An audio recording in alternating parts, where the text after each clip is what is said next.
Saviez-vous que les façades les plus brillantes cachent souvent les secrets les plus sombres? À Seattle, cette nuit-là, le nom de Pierce scintillait de mille feux, tout comme la ville elle-même. Mais sous le vernis du succès, une tragédie se nouait, silencieuse et mortelle, attendant patiemment son heure pour frapper. Seattle scintillait cette nuit-là, et le nom des Pierce aussi. Charles Pierce avait réquisitionné l'étage supérieur d'un hôtel au bord de l'eau pour célébrer deux choses qu'il aimait par-dessus tout: son anniversaire et un projet municipal nouvellement remporté, qui allait apposer le logo de l'entreprise familiale sur une autre photo de la ligne d'horizon. Les serveurs se déplaçaient comme des mécanismes d'horlogerie à travers un jardin de verre et d'acier. Un trio de jazz tissait de douces notes de cuivre dans la pièce. La vue sur Elliott Bay renvoyait la lumière comme un second lustre. Alexandra Pierce, son unique enfant, souriait lorsque les caméras se tournaient d'elle vers elle et baissait les yeux lorsque les toasts commençaient. Elle avait grandi dans ce monde, salle de conseil en acajou, coupure de ruban et poignées de main qui duraient juste assez longtemps pour sceller des alliances. Ce soir-là, dans une robe pâle qui lui donnait l'air d'une flamme tranquille, elle faisait ce qu'elle avait toujours fait: se tenir là où son père voulait qu'elle se tienne, dire ce qu'il espérait qu'elle dirait et donner l'impression que la famille était unie. Mais le rôle semblait plus petit chaque année. Les gens lui parlaient comme si elle était la charnière d'une porte que des hommes avaient l'intention de franchir. Charles avait des plans pour cette charnière. Il avait invité le fils d'un partenaire. Matvey l'appelait-il avec la chaleur calculée d'un homme qui aimait les capitaux étrangers et les résultats obéissants. Grand, d'un ennui coûteux, Matvey parlait des voitures comme d'autres parlaient mondains. Il riait de ses propres blagues. Il dit à Alexandra qu'il formerait un couple remarquable lors des galas de charité, comme si le mariage n'était qu'un calendrier de photographie. Elle écoutait parce que son père les regardait de l'autre bout de la pièce, comme un entraîneur observe un exercice, notant la forme, ignorant le souffle. Elle s'écarta pour prendre l'air et atteignit le balcon de verre. Les lumières de Seattle descendaient le long des collines comme une série de pistes d'atterrissage. Un ferry glissait sur l'eau noire. Elle pensait au croquis de l'école d'architecture enroulé dans un placard qu'elle n'ouvrait presque plus, quand elle entendit derrière elle une voix qui n'essayait pas de lui vendre quoi que ce soit. Joyeux anniversaire à votre père, dit l'homme, et félicitations pour l'offre du stade. Je suis Max Bennett. Elle connaissait ce nom. Son père avait mentionné un jeune chef de projet qui faisait ressembler la malchance à une équation soluble. De près, il portait le même costume noir que 100 autres hommes dans la pièce, mais il lui allait comme s'il n'en avait pas besoin. Il parlait simplement. Il ne regardait pas par-dessus son épaule pour voir qui d'autre pourrait être plus utile. À l'intérieur, l'orchestre commença un standard lent. Max leva une main. Pas une fioriture, juste une simple invitation. Alexandra hésita, puis hocha la tête. Sur la piste de danse, il l'atteint à la distance requise par la chanson. La ville tournait doucement autour d'eux. Il ne parla pas de son père, ni du contrat. Il lui demanda où elle aimait se promener le matin et si elle dessinait encore des bâtiments quand personne ne regardait. Elle rit, surprise de s'entendre. Pendant 3 minutes, le monde se réduisit à des pas, et autant. Elle ressentit quelque chose qu'elle ne ressentait pas souvent dans des pièces comme celle-ci. Vue, pas exposée. Quand la chanson se termina, il ne força pas sa chance. Il la remercia, et elle sentit l'absence de sa main, comme le dénouement d'un ruban. Charles apparut avant que les applaudissements ne s'éteignent complètement. Le sourire qu'il offrait aux invités n'atteignit pas ses yeux lorsqu'il regarda Max. « Monsieur Bennett, dit-il, aussi cordial qu'une lame glacée. Vous appréciez la soirée ? » « Énormément, monsieur, répondit Max. Vous devriez être fier. » « Nous le sommes, dit Charles. Et ce « nous » signifiait la famille, l'entreprise, le réseau, tout ce qui avait un siège à table. Son regard passa d'Alexandra à Max. « Ma fille, comme promis pour les présentations ce soir, vous nous excuserez. » Il dirigea Alexandra vers Matvey, qui s'était déjà positionné près du bar, comme s'il posait pour un futur mur de donateurs. « Il est fiable, murmura Charles. Il comprend ce que signifie l'héritage. » L'héritage, répéta-t-elle, et elle goûta le mot comme on goûte un médicament. Le reste de l'heure se déroula comme un plan soigneusement dessiné. Photographie, toast, une déambulation dans la pièce avec Madvi récitant les avantages comme un prospectus. Mais le plan ne laissait aucune place à l'air. Quand Charles la relâcha enfin, aux confins de la fête, Alexandra retourna sur le balcon et regarda les lumières des fées se déplacer comme une respiration régulière à travers la baie. Fiable, héritage, présentation. Les mots s'alignaient dans sa tête comme des colonnes, et sous eux, le souvenir d'une invitation simple et d'une danse simple qui avait ressemblé à une porte s'ouvrant. Quand son père la rejoignit à nouveau, elle ne se retourna pas. Tu rends les choses difficiles, dit-il doucement, sans méchanceté. Il y a des partenariats à honorer. Il y a une vie à vivre, répondit-elle. Il expira le son patient qu'il utilisait en négociation. Alexandra, nous n'épousons pas des histoires, nous épousons le bon sens. Elle lui fit face. Dans le reflet de la fenêtre, il y avait 2 silhouettes à l'intérieur d'une ville qui mesurait tout. Alors je serai la première exception, dit-elle, la voix calme. Je n'épouserai pas Matvi. Le jazz glissa dans une autre chanson. Quelque part derrière eux, un toast s'éleva et se brisa comme une vague. Charles n'éleva pas la voix. Il n'en avait pas besoin. Nous parlerons de cela à la maison. Nous en parlons maintenant, répondit-elle, et la porte à l'intérieur d'elle ne se referma pas. Elle tint bon. Elle resta ouverte. Plus tard, alors que la fête se repliait dans la nuit et que le dernier flash crépitait, Alexandra sut que quelque chose avait changé. La décision n'était pas une tempête, c'était une ligne. Elle l'avait franchie. L'amour d'un côté, le pouvoir de l'autre, et un père qui croyait que les deux ne pouvaient pas se rencontrer. Le matin après la fête semblait plus lourd que la pluie de Seattle qui tambourinait aux fenêtres. Alexandra avait à peine dormi, rejouant les mots qu'elle et son père avaient échangés sur le balcon. Autour d'un café refroidi, Charles Pierce plia le Seattle Times et regarda sa fille de l'autre côté de la table, avec le même regard fixe qui avait conclu une centaine d'accords commerciaux. Nous devrions revenir sur ce que tu as dit hier soir, commença-t-il. Je le pensais, répondit Alexandra avant qu'il ne puisse continuer. Je n'épouserai pas Matvi, père. Je ne l'aime pas, et je ne construirai pas une vie sur quelque chose que je ne ressens pas. Charles soupira, patient mais inflexible. L'amour, dit-il, est un luxe qui s'estompe. Le partenariat, les alliances familiales, voilà ce qui dure. La famille de Matvi renforce la nôtre. Et moi, alors, demanda-t-elle, la voix tremblante mais ferme. Ne suis-je qu'un nom à échanger ?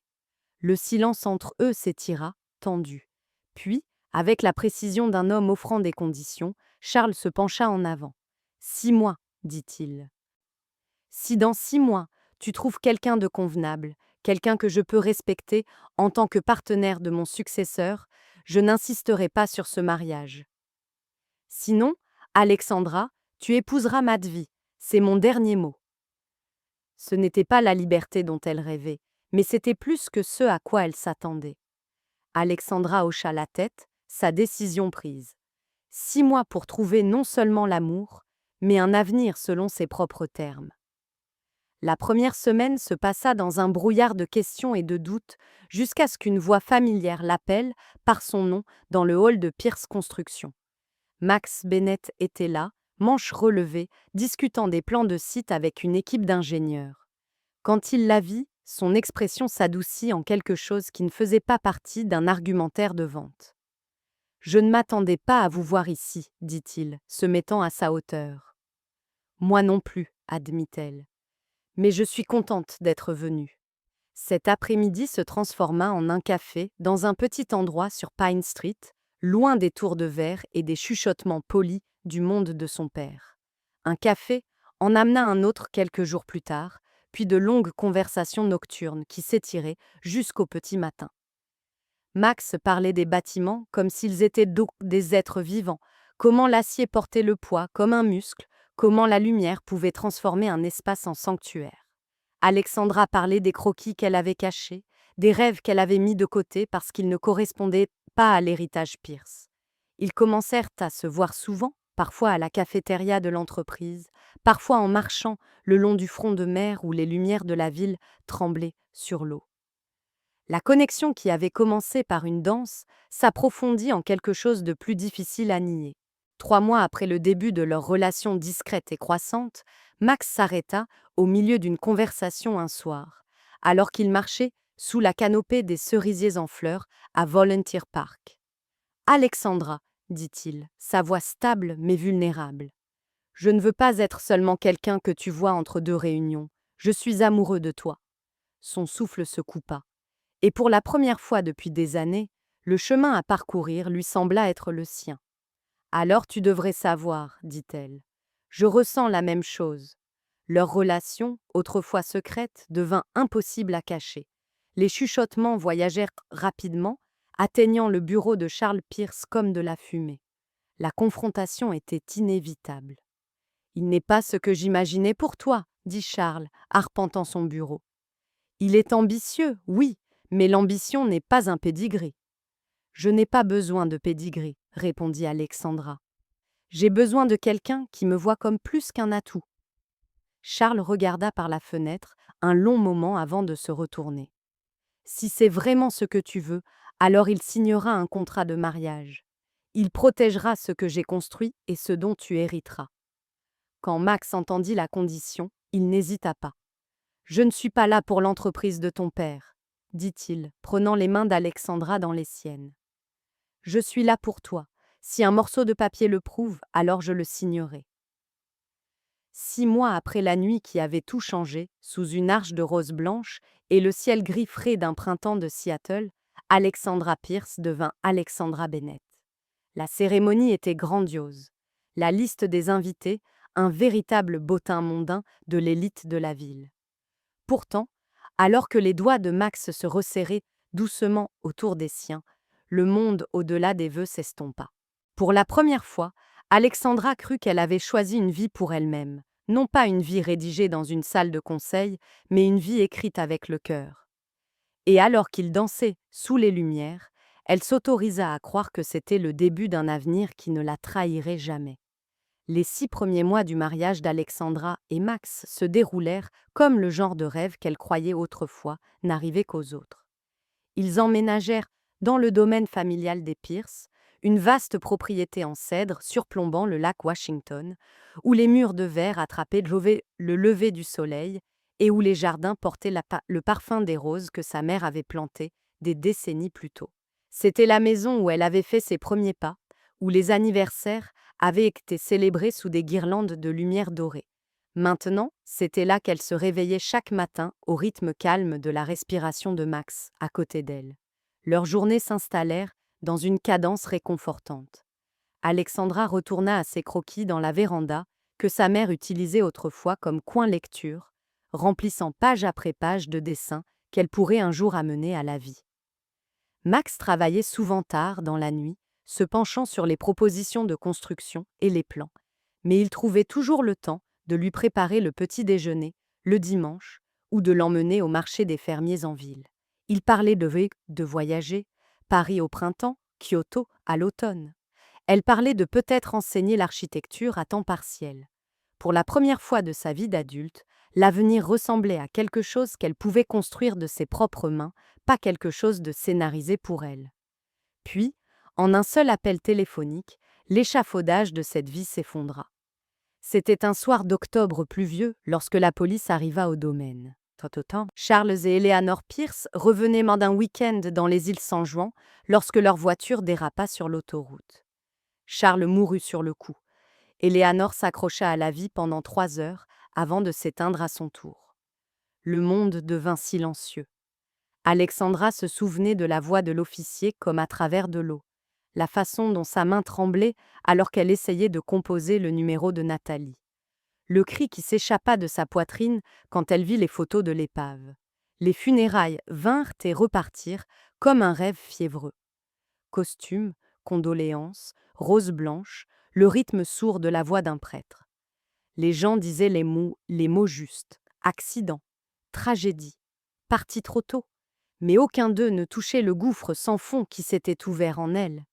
Pendant des semaines, Alexandra quitta à peine la chambre, les rideaux restaient tirés, les repas n'étaient pas touchés. Les croquis qu'elle avait autrefois aimés gisaient abandonnés sur le sol. Elle cessa de répondre aux appels, cessa de lire les emails, s'empilant sur les réunions du conseil d'administration et les échéances des projets. Elle ne pouvait pas imaginer un monde où le rire tonitruant de son père et les conseils doux de sa mère n'étaient amenés pas quelque part à portée de main.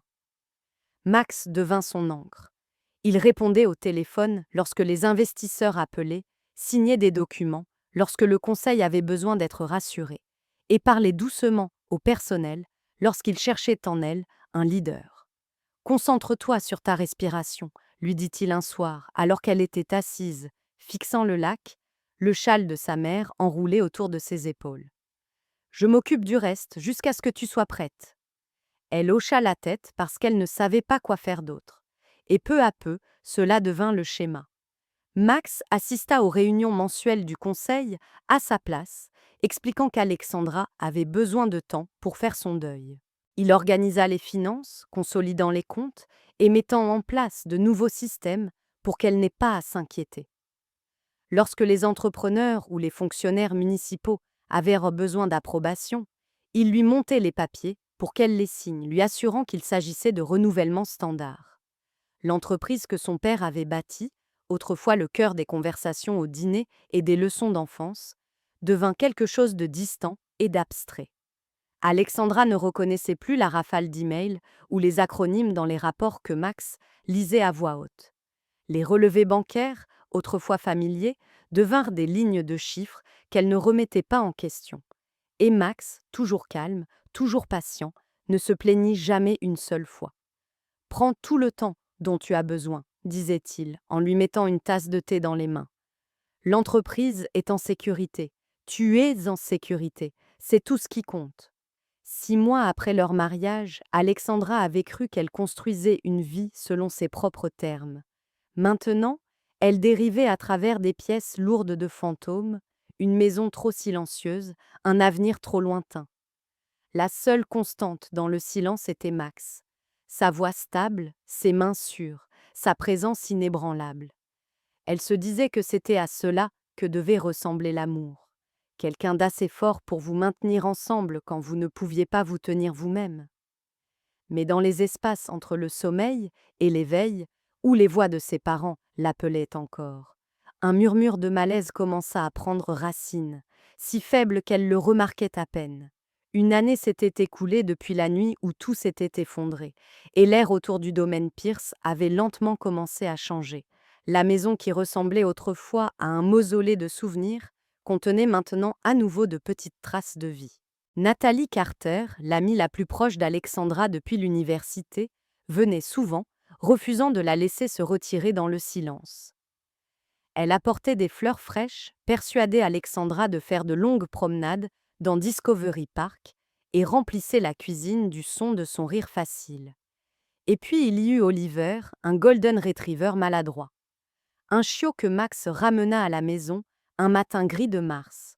« Tu as besoin de quelqu'un pour te ramener dans le monde », avait-il dit alors que la petite créature dégringolait dans le hall d'entrée.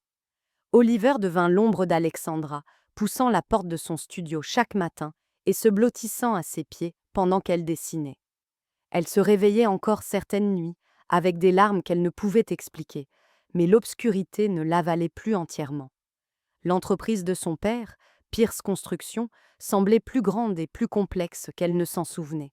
Les rapports du conseil arrivaient chaque semaine, épais de terminologie qui se lisait comme une langue étrangère. Lorsque Max proposa de gérer les opérations jusqu'à ce qu'elles soient prêtes, Alexandra accepta sans hésitation. « Je ne comprends pas le côté commercial des choses », admit-elle un après-midi, alors qu'ils étaient assis sur la terrasse surplombant le lac. C'était toujours le monde de papa. Max attrapa sa main. « Alors, laisse-moi m'en charger. Je suis dans l'entreprise depuis des années. Je sais comment la maintenir stable jusqu'à ce que tu décides du rôle que tu veux jouer. » C'était facile de dire oui. Bientôt, Max devint le visage de Pierce Construction, assistant aux réunions d'investisseurs, négociant des contrats, signant des projets. Alexandra signait toujours des documents quand il les lui apportait dans son bureau, mais elle lisait rarement au-delà de la première page. Elle se disait que c'était de la confiance, et pendant un temps, cette confiance ressemblait à de la liberté. La vie reprit un rythme qui semblait presque paisible. Elle dessinait à nouveau, explorant les idées architecturales que son père avait autrefois encouragées. Elle et Nathalie passaient les week-ends à explorer les galeries d'art de Seattle, et Oliver devint un grand compagnon loyal. Max, toujours patient, toujours attentif, semblait avoir construit un cocon autour d'elle. Mais lentement, presque imperceptiblement, ce cocon commença à se resserrer. Au début, c'était de petites choses. Max restait plus tard au bureau, prétextant que le nouveau projet de stade en centre-ville exigeait toute son attention. Les dîners étaient l'année reportés, les week-ends reprogrammés. Alexandra ne protestait pas. Après tout, elle avait toujours admiré son dévouement. Mais les appels qui avaient lieu devant elle se déroulaient maintenant dans une autre pièce. Les portes se fermaient doucement entre eux. Des messages arrivaient sur son téléphone tard le soir, répondus rapidement et sans explication. Un soir, au début de l'automne, Alexandra prépara un dîner qu'elle et Max avaient adoré pendant leur premier mois de mariage. Poulet rôti au romarin et tartelettes au citron. Il appela 1 heure avant son retour prévu, s'excusant qu'une réunion client s'éternisait. Elle lui dit que ce n'était pas grave, même si la nourriture refroidissait et qu'Oliver gémissait sous la table. Max se glissa par la porte après minuit, avec des yeux fatigués et un sourire vague. « Tout va bien ?» demanda-t-elle, essayant de paraître décontractée. « Juste le travail, » dit-il en lui embrassant la joue. « Reste pas éveillée. » Elle le crut. Elle voulait le croire. Les semaines passèrent, ses absences devinrent plus fréquentes, ses explications plus courtes. Alexandra remarqua un parfum s'accrochant faiblement à sa veste un soir. Pas le sien, rien qu'elle ne reconnaisse. Elle écarta l'idée. Max était dévoué, se dit-elle. Il avait été son roc quand le monde s'était effondré. Les gens qui s'aiment ne se trahissent pas. Puis, un mardi pluvieux, elle s'arrêta au bureau de Pierce Construction, à l'improviste. Max avait oublié un dossier dont il avait besoin pour une réunion, et elle pensa que ce serait une bonne surprise de le lui apporter. Son assistante hésita quand elle vit Alexandra dans le hall. « Il est occupé », dit-elle en jetant un coup d'œil vers le bureau d'angle. « Ce n'est pas grave », répondit Alexandra avec un sourire, poussant doucement la porte. Ce qu'elle entendit de l'autre côté la stoppa net. Un rire doux, distinctement féminin, montant et descendant comme un secret partagé. C'était une petite chose, un son qui aurait pu ne rien signifier, et pourtant, il résonna dans la poitrine d'Alexandra longtemps après s'être évanouie. Pour la première fois depuis l'accident, une fissure se forma dans la confiance dont elle avait enveloppé Max. Ce n'était rien, se dit-elle en lui tendant le dossier et en souriant comme si rien n'avait changé. Mais alors qu'elle retournait sous la pluie vers sa voiture, ce rire jouait en boucle dans son esprit, léger, intime et totalement déplacé. C'était l'idée de Max qu'Alexandra devrait prendre une pause. « Tu as trop subi », avait-il dit un soir alors qu'ils étaient assis près du feu, la tête d'Oliver reposant sur son genou. « Une semaine avec Nathalie te ferait du bien, quelque part au calme, loin des salles de conseil et des appels d'offres. » Au début, elle résista, mais l'idée de l'air salin et du silence l'attira. Nathalie, ravie de l'idée, réserva une petite maison sur la plage à Whidbey Island. Elles passèrent leur journée à marcher le long des rivages, balayés par le vent, et à parler de tout, sauf de deuil. Alexandra crut presque qu'elle guérissait. Pourtant, elle se surprenait à penser à Max, se demandant s'il mangeait correctement, s'il dormait, si elle lui manquait. Le 5e matin, des nuages arrivèrent du Pacifique et la pluie martela les fenêtres. Nathalie suggéra qu'elle reste une nuit de plus, mais Alexandra secoua la tête. « Je veux lui faire la surprise, » dit-elle. « La maison me manque. » Elles firent leurs valises tôt et prirent donc le premier ferry pour Seattle. Quand Alexandra arriva à Pierce Construction cet après-midi-là, le bâtiment bourdonnait d'énergie en semaine. Elle décida de passer au bureau de Max avant de rentrer chez elle. C'était censé être une surprise simple et joyeuse, le genre qu'elle faisait souvent quand ils étaient jeunes mariés. Mais quand elle sortit de l'ascenseur, la réaction ne fut pas celle à laquelle elle s'attendait. La secrétaire de Max, habituellement chaleureuse et bavarde, se figea en la voyant. Madame Bennett, balbutia-t-elle, manquant de renverser une tasse de café. Nous ne vous attendions pas aujourd'hui. Je suis rentrée plus tôt, dit Alexandra légèrement. Max est-il là? Il est en réunion, répondit la femme trop rapidement, jetant un regard nerveux vers la porte fermée du bureau. Quelque chose dans la poitrine d'Alexandra se serra. Elle frappa une fois et ouvrit la porte. La pièce était vide. Des papiers étaient éparpillés sur le bureau de Max, sa veste drapée sur le dossier de sa chaise. Mais il n'y avait ni réunion, ni client, ni personnel, ni mari. « Je suppose que je vais attendre, murmura-t-elle. La secrétaire déglutit difficilement. Peut-être devriez-vous l'appeler d'abord. Ce n'était rien, ou du moins c'est ce qu'Alexandra se dit en quittant le bureau. Mais le malaise s'accrochait à elle comme une ombre. Ce rire qu'elle avait entendu des semaines auparavant, le parfum sur sa veste, les nuits tardives, chaque petit détail semblait maintenant être une pièce d'un puzzle qu'elle ne voulait pas résoudre. Cette nuit-là, longtemps après que Max soit rentré à la maison, avec une autre histoire vague sur une réunion de dernière minute, Alexandra ouvrit un tiroir dans le bureau de son père. À l'intérieur se trouvait une carte de visite usée. James Holloway, enquête privée.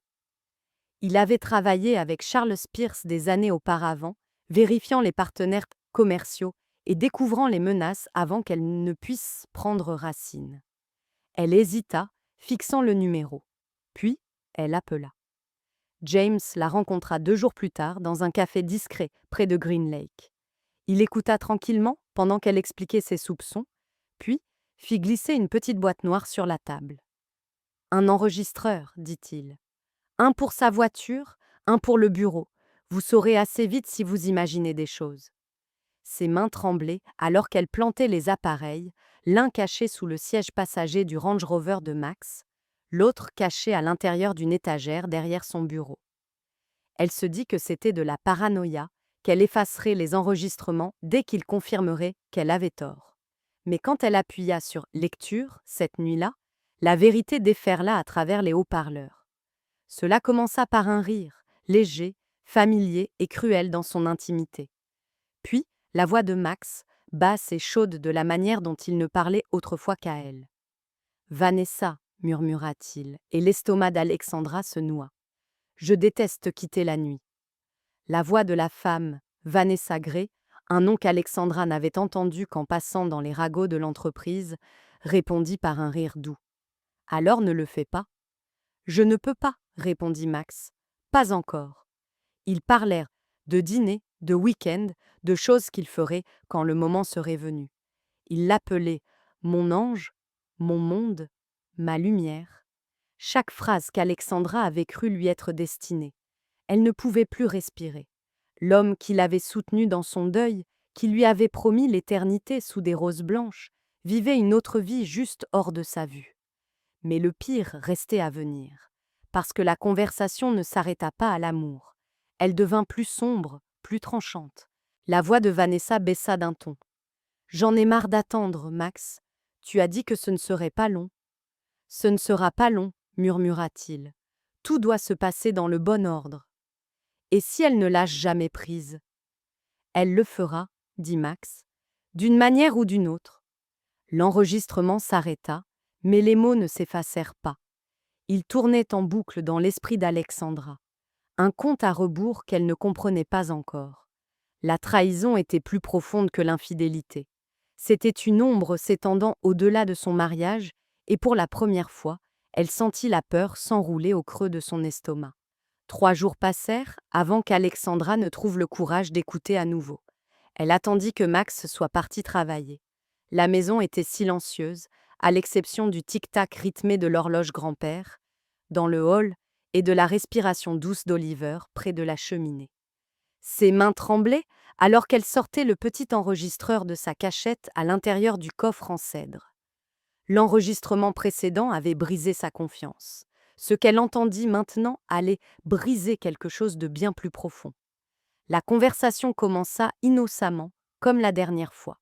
Max et Vanessa riant d'un voyage qu'ils avaient fait sous le couvert d'une conférence d'affaires. Puis, le ton de Vanessa changea, tranchant à travers le doux bruit de fond. Alors, dit-elle, sa voix basse et délibérée, combien de temps encore dois-je attendre qu'elle meure? Les mots la frappèrent comme un coup. Alexandra se figea, son souffle se coupant dans sa gorge. Bientôt, répondit Max, sa voix stable d'une manière qui la glaça. Le médicament agit lentement. Il doit s'accumuler dans son système. Vanessa soupira théâtralement. Tu es sûre qu'elle le prend toujours? Elle n'a pas manqué une dose depuis des semaines, répondit Max. Je m'en assure, chaque matin dans son thé, chaque soir dans ses vitamines. Une vague de nausée submergea Alexandra. Son esprit rejoua d'innombrables petits moments. Max lui tendant une tasse de camomille avant de se coucher, Max plaçant un verre de jus frais sur la table au petit déjeuner, Max lui rappelant doucement de ne pas oublier ses pilules. Elle avait fait confiance à ses gestes, les avait vus comme une preuve d'amour. Maintenant, il ressemblait à quelque chose de bien plus sinistre. « Mon Dieu, Max, murmura Vanessa. Je veux juste me réveiller à côté de toi, sans plus me cacher. Et nous le ferons, promit-il. Une fois qu'elle sera partie, tout ce qui est à elle deviendra à nous. L'entreprise, la maison, les comptes, tout. Vanessa gloussa, un son qui donna la chair de poule à Alexandra. Mon mari va être l'homme le plus riche de Seattle. Correction, dit Max doucement. Notre argent, notre avenir. C'est alors que Vanessa dit quelque chose qui fit s'arrêter le cœur d'Alexandra. 6 ans, murmura-t-elle. 6 putains d'années à attendre, à planifier, à jouer à ce jeu stupide. Et maintenant, nous sommes si proches. Patience, avertit Max. Nous sommes venus de trop loin pour faire des erreurs maintenant. 6 ans. Alexandra fit le calcul sans le vouloir. Il y a 6 ans, Max avait rejoint Pierce Construction. Il y a 5 ans et demi, ses parents étaient morts dans ce que la police appelait un accident bizarre. Et il y a 6 ans, elle avait rencontré Max pour la toute première fois. Son pouls battait à tout rompre dans ses oreilles. Jusqu'à ce moment, elle s'était accrochée à une fragile certitude. Que quoi que Max ait fait d'autre, la perte de ses parents avait été un destin aléatoire et cruel. Mais maintenant, cette certitude s'effondrait. Cela aurait-il pu être planifié? Son père était connu pour son éthique commerciale intransigeante, pour refuser des partenariats qui ne correspondaient pas à sa vision. Au fil des ans, Charles Pierce s'était fait des ennemis. Et si Max en avait été un? Et s'il était entré dans leur vie avec un but précis depuis le tout début? Alexandra essaya de stabiliser sa respiration. Peut-être qu'elle perdait la tête. Peut-être que le chagrin et la trahison avaient tordu sa perception. Et pourtant, 6 ans. Son esprit rejoua des détails qu'elle avait autrefois écartés. La façon dont Max était apparu dans l'entreprise de son père, apparemment sorti de nulle part. Son ascension fulgurante dans les rangs. Les façons subtiles dont il avait gagné la confiance de son père. Elle se souvint du rapport d'accident. Défaillance mécanique, avait-il dit. Aucune trace d'acte criminel suspecté. Elle l'avait accepté parce qu'elle en avait besoin. Mais si elle s'était trompée? La pièce tournait autour d'elle. Elle s'agrippa au bord de la table, luttant contre l'envie de crier. Oliver trottina et lui donna un coup de museau dans le genou, sentant sa détresse. Elle enfouit ses doigts dans sa fourrure, s'ancrant. Si Max avait empoisonné ses parents, s'il l'empoisonnait, alors rien dans sa vie n'était réel. L'amour auquel elle avait cru était une arme tournée contre elle. L'homme qui la serrait dans ses bras pendant ses nuits les plus sombres attendait qu'elle meure. La porte s'ouvrit en bas. « Lex » appela Max, sa voix chaude et familière. « J'ai apporté le dîner. » Le cœur d'Alexandra s'emballa alors que des bruits de pas approchaient. Elle fixa le verre d'eau sur le comptoir, le flacon de vitamines non ouvert près de l'évier. Ses mains tremblaient alors qu'elle glissait l'enregistreur dans un tiroir et se forçait à se lever. « En haut !» cria-t-elle en retour, sa voix miraculeusement stable. Max apparut dans l'embrasure de la porte, souriant comme si rien au monde n'allait de travers.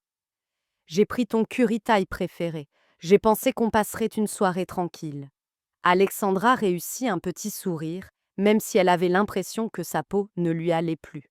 Ça semble parfait. Mais alors qu'elle le regardait mettre la table et lui verser son thé, chaque détail semblait lourd de sens. La chaleur de son sourire, le ton stable de sa voix, tout cela n'était qu'un camouflage. Et en dessous, Alexandra le savait maintenant, se cachait un murmure qui lui promettait la mort. La lumière du matin semblait plus froide que d'habitude en filtrant à travers les hautes fenêtres du domaine Pierce. Alexandra se tenait dans la cuisine, fixant la tasse de thé fumante qu'il venait de placer devant elle. Camomille au miel, dit-il, souriant comme il le faisait toujours. Tu n'as encore pas bien dormi. Son pouls battait dans sa gorge, elle se força à soulever la tasse, ses mains stables malgré la tempête qui faisait rage en elle. Merci, murmura-t-elle. L'odeur était réconfortante, familière, le même thé qu'il lui avait préparé des centaines de fois. Max se détourna pour attraper ses clés sur le comptoir, fredonnant doucement. Alexandra porta la tasse à ses lèvres, laissant le liquide toucher sa langue, mais sans avaler. Dès qu'il sortit de la pièce, elle se glissa dans la salle de bain et cracha le thé dans l'évier, se rinçant la bouche encore et encore jusqu'à ce que le goût disparaisse. Puis, elle s'agenouilla près des toilettes et se força à vomir, juste au cas où. Son cœur battait la chamade alors qu'elle s'aspergeait le visage d'eau froide. « Pas aujourd'hui, murmura-t-elle à son reflet. « Pas comme ça. » Quand Max revint, elle sourit comme si rien n'avait changé. « Je te vois ce soir, dit-elle, l'embrassant légèrement sur la joue. Il lui sourit en retour, lui embrassa le front et partit travailler, ignorant que le masque qu'elle portait était désormais une armure. Dès que la porte se ferma, les mains d'Alexandra tremblèrent, alors qu'elle prenait son téléphone et composait un numéro qu'elle n'avait pas utilisé depuis des années. « Raymond Scott », répondit une voix grave et familière. « Raymond, c'est Alexandra Pierce, dit-elle. J'ai besoin de votre aide, et j'ai besoin que vous écoutiez très attentivement. » Moins d'une heure plus tard, Raymond était assis en face d'elle dans la véranda, où son père tenait autrefois des réunions du conseil. Ses cheveux étaient mal plus gris maintenant, son visage plus ridé, mais ses yeux étaient toujours aussi vifs. Elle lui raconta tout. Les enregistrements, l'empoisonnement, le nom de Vanessa, la référence aux 6 ans. Elle lui montra l'enregistreur, ses mains à peine stables. Raymond écouta en silence jusqu'à ce que le dernier mot s'éteigne. Puis, il expira lentement et dit « Vous avez eu raison d'appeler, et vous avez eu raison de ne pas boire ce thé. » « Que dois-je faire maintenant » murmura-t-elle. « Premièrement, nous vous protégeons. Deuxièmement, nous rassemblons des preuves qui tiendront devant un tribunal. Troisièmement, » ses yeux se durcirent. « Nous nous assurons qu'il ne touche jamais un centime de ce que votre père a construit. » Il demanda à voir le contrat de mariage sur lequel Charles Pierce avait insisté avant le mariage. Alexandra récupéra le dossier en cuir dans le coffre-fort du bureau, où elle l'avait rangé la veille de son mariage. Raymond parcourut les pages avec la précision d'un homme qui avait rédigé des centaines de documents de ce type. « Ici, dit-il en tapotant un paragraphe. C'est la clause clé. Si vous êtes en vie, même si vous êtes séparés ou en procédure de divorce, Max Bennett n'a aucun droit sur votre succession, l'entreprise ou votre fiducie familiale. Pas un sou. » Un frisson la parcourut. « Est-ce si je suis en vie ?» répéta-t-elle. « Précisément, dit Raymond, son visage grave. Il n'a aucun intérêt financier à ce que vous divorciez. Il n'en a que si vous disparaissez. Alexandra, nous avons affaire à un sociopathe patient, mais il a fait une erreur. Il vous a sous-estimé. Alors, quel est le plan ? Demanda-t-elle, une froide détermination remplaçant sa peur. Le plan, dit Raymond en se penchant en avant, c'est de jouer son jeu, mais mieux que lui. Nous allons lui tendre un piège qu'il ne pourra pas refuser. Les jours suivants se transformèrent en un cauchemar calculé. Alexandra continua de jouer la convalescente affligée, prétendant boire les thés empoisonnés, qu'elle jetait méticuleusement, et prendre les vitamines, qu'elle remplaçait par des placebos que Nathalie lui fournissait secrètement. Elle commença à se plaindre de vertiges, de faiblesse, jouant le rôle de la victime parfaite. Max, de son côté, jouait l'époux dévoué, son inquiétude apparente masquant à peine le triomphe qu'Alexandra pouvait désormais voir dans ses yeux. Pendant ce temps, Raymond et James Holloway travaillaient dans l'ombre. Holloway retrouva le mécanicien qui avait inspecté l'épave des Pierce. L'homme avait pris sa retraite et vivait dans une villa luxueuse au Costa Rica, bien au-dessus de ses moyens. Holloway découvrit également que Vanessa Gray avait été l'assistante de Max dans son emploi précédent, licenciée pour détournement de fonds, une accusation que Max avait réussi à étouffer. Ils étaient un duo de criminels bien avant qu'ils ne ciblent les Pierce. Le piège fut fixé une semaine plus tard. Alexandra, feignant une grave détérioration, demanda à Max d'appeler Raymond pour mettre ses affaires en ordre. « Je veux être sûre que tu sois protégé, mon amour », murmura-t-elle depuis son lit, sa voix faible. Les yeux de Max brillèrent. C'était le moment qu'il attendait. La réunion eut lieu dans la bibliothèque du domaine. Max, Alexandra, dans un fauteuil roulant, un plaid sur les genoux, et Raymond. Ce que Max ne savait pas, c'est que James Holloway et 2 officiers de police en civil écoutaient depuis la pièce voisine. « Je veux modifier mon testament », dit Alexandra d'une voix tremblante.